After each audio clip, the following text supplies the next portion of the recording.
నిబంధనలకు విరుద్ధంగా అడవిలో అక్రమ సామ్రాజ్యాన్ని నిర్మించుకున్న పెద్దిరెడ్డితో పాటు ఆయన కుటుంబాన్ని వెంటనే అరెస్టు చేయాలని టీడీపీ పొలిట్ బ్యూరో సభ్యుడు వర్ల రామయ్య అన్నారు. పెద్దిరెడ్డి పాపాలు శిశుపాలుడి పాపాలనే మించిపోయాయన్న వర్ల ఆయన వల్ల నష్టపోయిన భూ బాధితులకు అందరికీ న్యాయం చేస్తామని చెప్పారు.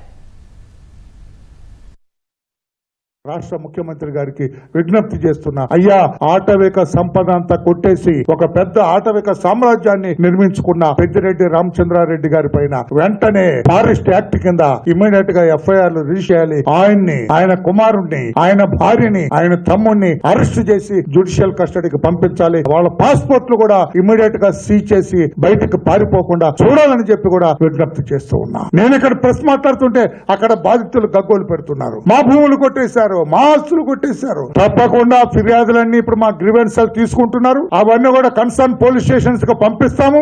కన్సర్న్ పోలీస్ స్టేషన్స్ లో పెద్దిరెడ్డి రామచంద్రారెడ్డి కుటుంబం మీద కేసులు రిజిస్టర్ చేస్తారు. వదిలేది లేదు. శిశుపాలుడు 100 తప్పుల్లాగా ఇతని 1000 తప్పులైన